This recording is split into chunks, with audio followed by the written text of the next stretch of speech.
Ngayon naman po, ang recipe natin ngayon ay gagawa po ako ng biryani rob. Tara, umpisa natin. Guys, yung manok, na-slice ko na po yan. Kayo na pong bahala kung anong slice ang gusto nyo. Pwedeng kalahati, pwedeng pagkapatin isang manok. Ito kasi 8 ang isang manok kasi marami sila. Ayan po. Tapos ko na po narinis yan. Ito naman po yung recado guys na ilalagay ko. Ito po yung paprika. Ito yung mixed masala. Ito yung black pepper. Ito yung curcum. At ito po yung cumin. Yan lang po ilalagay ko dito. Lalagyan din po natin siya ng salt. Lalagyan din po natin siya ng olive oil. Sinimix nyo lang siya guys. Imamarinate natin siya. Guys, na-marinate ko na siya. Kaya ngayon naman po, ipiprito ko naman po siya ngayon. Yan. Ito po yung kawali. Lagyan mo lang ng... Huwag masyadong maraming mantika guys. Kunti lang. Yung tama lang na ano siya. Yan. Ganyan lang po karami. Painitin lang natin siya. Po, iprito lang po natin siya. Hindi siya totaling prito guys. Ano lang siya, parang half cook lang. Kasi iluluto pa natin ulit sa mamaya. Hayaan nyo lang po siyang magprito ng half cook. Kasi mamaya iluluto pa po natin ulit sa sauce. Ayan guys. Ngayon naman po, babalikan na natin siya. Tapos, maya-maya konti, pwede nyo na siyang hanguin. Hot cook lang po ang pagkakaprito niyan kasi katulad sabi ko sa inyo kanina, iluluto natin ulit siya sa sauce. Guys, malapit sa maluto. Habang nagpiprito ako kanina, nag-prepare pa ako ng ibang ingredients. Yung panggigisa ko sa kanya, yung pinaka-sauce niya. Lika, turo ko sa inyo. Prepare guys, kanina 'di ba, doon sa pag-marinate natin ng manok, naglagay tayo ng ganito. Tapos pagka na marinate yun, maglalagay ulit kayo ng ganun pa rin, yung paprika, cumin, curcum, at saka yung black pepper, saka mixed masala, at saka Maggi. Yan yung gagamitin sa panggisa. Syempre, merong asin, merong yogurt, merong luya, may bawang, saka sibuyas at kamatis. Ito, meron din po ako ditong patatas guys. Patatas at saka carrots, saka itong sili. Pero itong carrots at saka patatas guys, ipiprito ko yan. Kaya yan lahat ng ingredients ko. Ay papakita ko naman sa inyo kung paano ang proseso. Na guys, luto na yung manok. Ngayon dito naman po tayo sa itong mantika na pinagluto nyo ng manok, huwag nyo itatapon. Kasi dyan natin iluluto tong patatas at carrots. Kasi masarap po yan kasi may lasa na yan. Yan. Yeah, ano nyo lang po lahat dyan. So, huwag nyo rin pong masyadong lulutuin. Half cook lang din.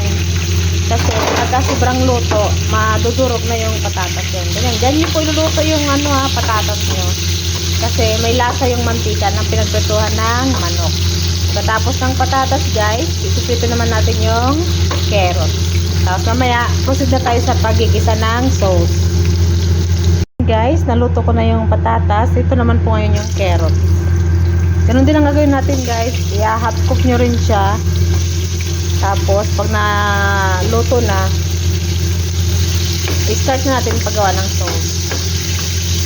Guys, naprito ko na yung patatas at saka yung carrots at saka yung yan po yung manok. Ngayon, pupunta naman po tayo din sa gisa. Yan, magigisa naman po tayo ngayon guys. Guys, start na tayo. Tulad sabi ko sa inyo kanina, itong pinagprituhan nyo, doon din kayo kukuha ng mantika. Kunti lang kasi sabi ko sa inyo may lasang mantika na yan. Diyan tayo magigisa ng bawang sibuyas at saka ng luya.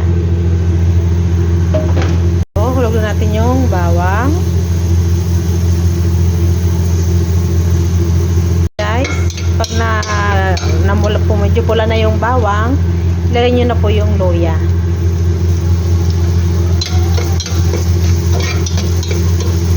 Pagkatapos yung igisa yung luya, pwede nyo na pong ihulog yung sibuyas.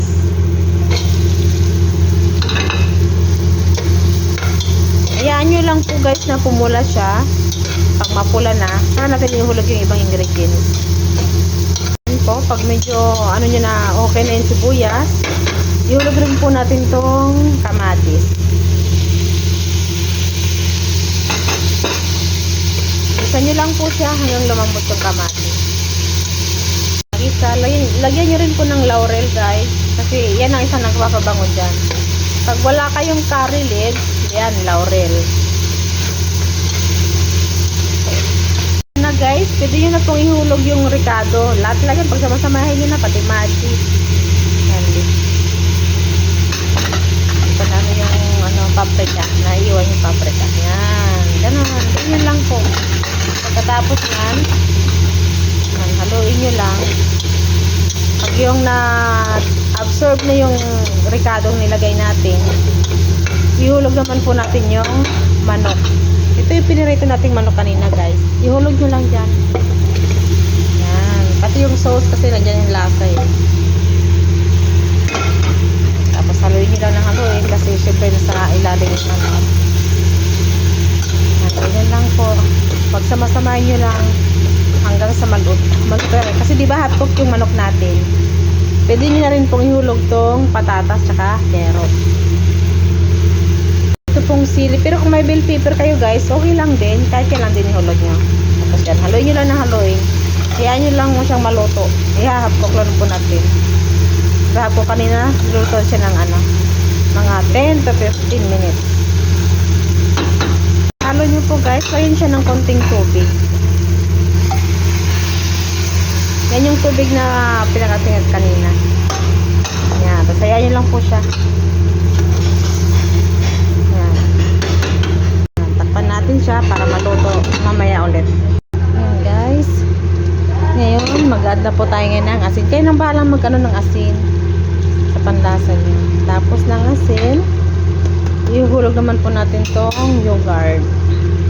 Yan na po yung pinakalas na ilalagay natin dyan. Tapos hayaan natin siyang maluto hanggang mag-absorb lahat ng lasa. Yan, haluin nyo lang po. Yan, haluin nyo lang po ng haluin. Tapos pagka okay na, yan. Hayaan nyo na po siyang maluto. I-low fire nyo lang guys hanggang sa lumambot lahat ng gulay at saka yung manok. Guys, silipin natin. Yan, luto na po siya. Yan. Okay na po yung mga ricado niya.